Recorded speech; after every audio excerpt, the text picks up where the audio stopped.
بسم اللہ الرحمن الرحیم. السلام علیکم. Welcome to the class 9. I hope you all are fine. Class آج جو ہے وہ ہم احادیث نبوی کریں گے. ہمارا حصہ دوم ہے یہ، اور آپ کو معلوم ہے کہ جس میں سے ہم جو ہے وہ 6 احادیث مکمل کر چکے ہیں، اور آج ہم جو ہے وہ حدیث نمبر 7 یعنی 7 جو ہے وہ سٹارٹ کریں گے. ٹھیک ہے. حدیث نمبر 7. بسم اللہ الرحمن الرحیم. لیس منا من لم یرحم صغیرنا ولم یوفر کبیرنا. ترجمہ: اور ہم میں سے نہیں جو ہمارے چھوٹوں پر رحم نہ کرے اور ہمارے بڑوں کا احترام نہ کرے. ٹھیک ہے. اس میں دو باتیں بتائی گئی ہیں کہ جو ہمارے چھوٹوں پر رحم نہ کرے اور جو ہمارے بڑوں کا احترام نہ کرے. ٹھیک ہے. تو اس سب سے پہلے ہم یہ چیز دیکھیں گے کہ اس حدیث میں ہمیں کس بات کا درس دیا گیا ہے. تو ہمیں اس بات کا درس دیا گیا ہے کہ چھوٹوں پر رحم اور بڑوں کا احترام کرنا ہر مسلمان پر لازم ہے. ٹھیک ہے.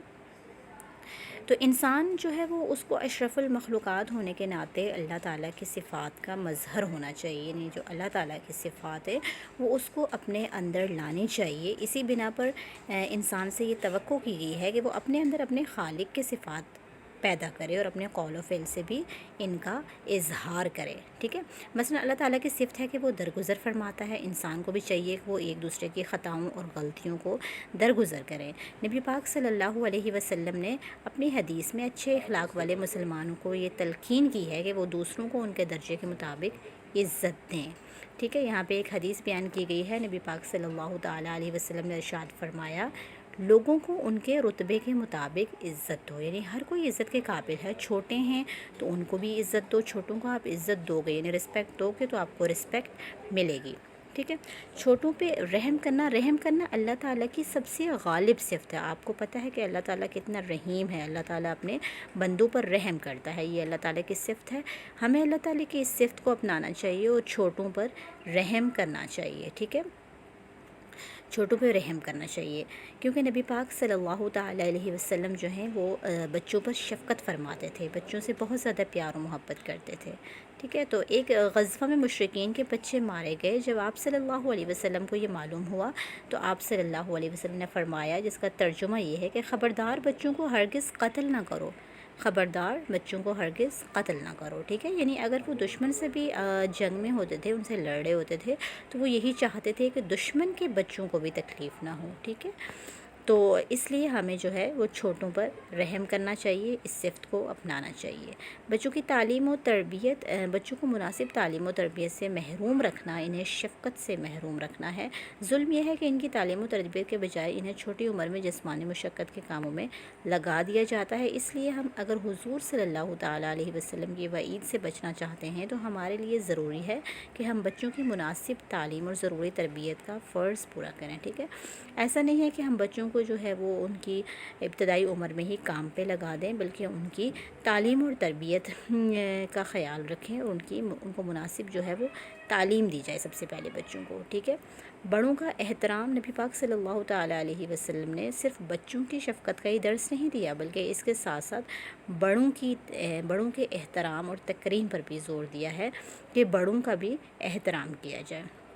ٹھیک ہے. بڑے ہوں یا بوڑھے ہوں، سب کی عزت اور احترام کیا جائے اور چھوٹوں پہ رحم کیا جائے. یعنی چھوٹوں کا بھی احترام کیا جائے. ہم چھوٹوں کا احترام کریں گے، ہم ان سے عزت کے ساتھ پیش آئیں گے تو چھوٹے جو ہیں وہ بڑوں کے ساتھ بھی عزت سے پیش آئیں گے. ٹھیک ہے. تو اس حدیث میں ہمیں یہ لیسن ہمیں کیا ملتا ہے کہ ہمیں چھوٹوں پر رحم کریں اور بڑوں کا احترام کریں. اور رحم کرنا اللہ تعالیٰ کی صفت ہے. ٹھیک ہے. تو ہمیں اپنے خالق کی صفتوں کو اپنانا چاہیے. اوکے. حدیث نمبر 8 ہے ہمارے پاس: الراشی والمرتشی فی النار. ٹھیک ہے. رشوت دینے والا اور رشوت لینے والا دونوں آگ میں ہیں. تو اس میں حدیث میں ہمیں کیا ایکچولی میں بتایا گیا ہے کہ اس حدیث مبارکہ میں رشوت کے لین دین کی ممانعت کی گئی ہے. ٹھیک ہے.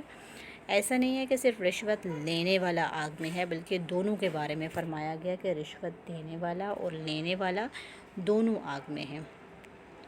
ٹھیک ہے.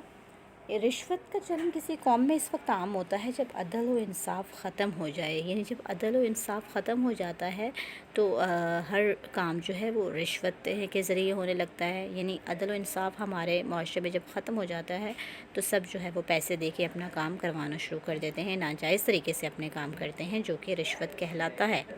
ٹھیک ہے، الراشی رشوت دینے والا، یعنی وہ شخص جو اپنے جائز یا ناجائز کام کو پورا کروانے کے لیے مال یا تحفہ دے۔ المرتشی رشوت لینے والا، یعنی وہ شخص جو کسی کے جائز یا ناجائز کام کو پورا کرنے کے لیے مال یا تحفہ وصول کرے۔ ٹھیک ہے، تو الراشی رشوت دینے والا، المرتشی رشوت لینے والا، دونوں آگ میں ہیں، دونوں جہنمی ہے، رشوت دینے والا بھی اور رشوت لینے والا بھی۔ ٹھیک ہے، تو رشوت کے اسباب یہاں پہ لکھے ہوئے کہ رشوت کے ایکچولی میں اسباب کیا بنتے ہیں۔ رشوت کا چلن کسی قوم میں اس وقت عام ہوتا ہے جب عدل و انصاف ختم ہو جائے، جیسے کہ میں نے آپ کو بتایا کہ جب عدل و انصاف معاشرے میں ختم ہو جاتا ہے تو پھر رشوت کا چلن عام ہو جاتا ہے۔ ٹھیک ہے، رشوت کی ممانعت یقیناً بے شک قرآن پاک میں جو ہے اور اسلام میں جو ہے رشوت کی سختی کے ساتھ ممانعت کی گئی ہے، اور اس کے بارے میں آیات اور احادیث میں بھی سختی سے اس کے بارے میں منع فرمایا گیا ہے۔ قرآن پاک میں اللہ پاک نے ارشاد فرمایا وَلَا تَأْكُلُوا أَمْوَالَكُمْ بَيْنَكُمْ بِالْبَاطِلِ وَتُدْلُوا بِهَا إِلَى الْحُكَّامِ، سورہ بقرہ کی 188۔ ترجمہ، اور تم ایک دوسرے کے مال آپس میں ناحق نہ کھایا کرو اور نہ مال کو بطور رشوت حاکموں تک پہنچایا کرو۔ ٹھیک ہے، تو یعنی یہاں پہ ایک سختی سے رشوت کی ممانعت کر دی گئی کہ تم ایک دوسرے کے مال آپس میں ناحق نہ کھایا کرو اور نہ مال کو بطور رشوت دوسروں تک پہنچایا کرو۔ اوکے، ایک اور جگہ پہ اللہ پاک نے ارشاد فرمایا کہ جھوٹی باتیں بنانے کے لیے جاسوسی کرنے والے حرام مال خوب کھانے والے ہیں۔ ٹھیک ہے، احادیث میں رشوت کی ممانعت کی گئی، قرآن میں بھی رشوت کی ممانعت کی گئی اور احادیث میں بھی کی گئی۔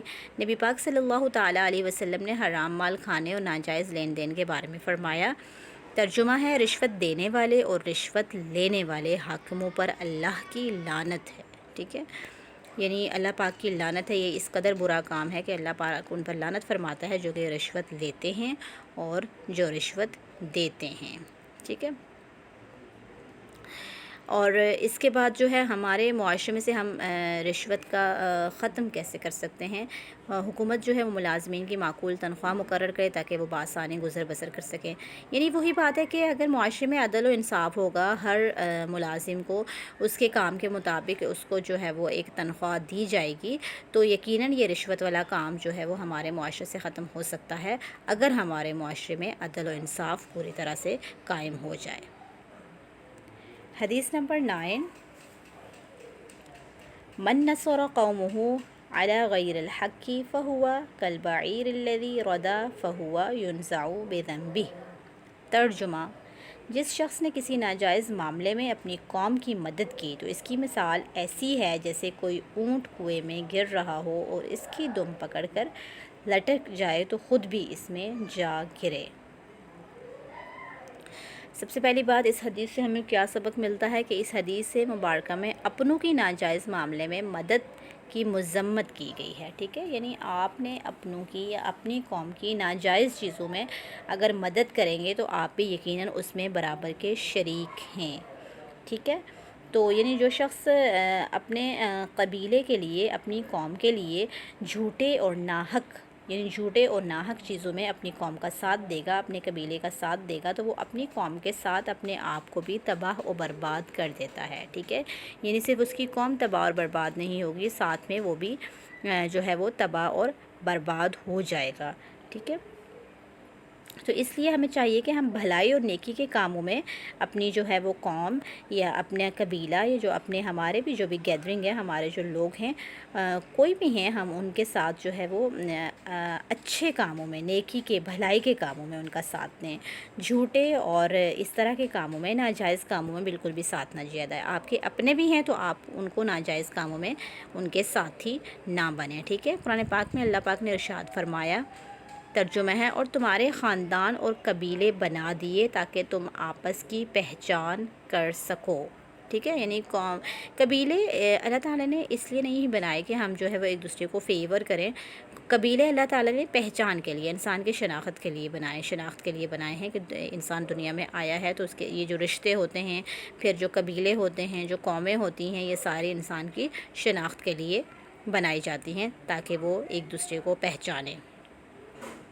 ٹھیک ہے، ایک دوسرے کو وہ پہچانیں اور حق کا ایک دوسرے کا جو ہے وہ حق میں ساتھ دیا جائے، غلط کاموں میں بالکل بھی ساتھ نہ دیا جائے. ٹھیک ہے، تو اس احادیث مبارکہ سے کیا بات ثابت ہوتی ہے کہ آپ کی قوم ہے، آپ کا قبیلہ ہے، آپ کا خاندان ہے، آپ ان کا برے کاموں میں ساتھ دیں گے تو یقیناً جس طرح سے ان کو سزا ملے گی اللہ کی طرف سے، ویسے ہی آپ کو بھی سزا ملے گی، آپ بھی اس جرم میں برابر کے شریک ہو. تو اس لیے آپ کو چاہیے کہ آپ جو ہے وہ اچھے کاموں میں ہی اپنے قوم اور قبیلے اور اپنے خاندان کا ساتھ دیں اور کسی ناجائز کام میں اپنے قوم قبیلے کا ساتھ نہ دیں. ٹھیک ہے، تو کلاس آج جو ہے وہ ہم نے 3 حدیثیں کور کی ہیں. حدیث نمبر 7، حدیث نمبر 8 اور حدیث نمبر 9. ٹھیک ہے، یہ تینوں آپ نے جو ہے پڑھنی ہے اور ان کی تشریح جو ہے وہ اپنے پاس نوٹ ڈاؤن کرنی ہے. پھر انشاءاللہ جو ہے ہم حدیث نمبر 10 سے سٹارٹ کریں گے نیکسٹ کلاس میں. ٹھیک ہے، کوئی بھی کنفیوژن ہو تو آپ جو ہے وہ اس کو کلاس میں ڈسکس کر سکتے ہیں. انشاءاللہ پھر آگے حدیث نمبر 10 کے ساتھ کنٹینیو کریں گے. اللہ حافظ، جزاک اللہ، السلام علیکم.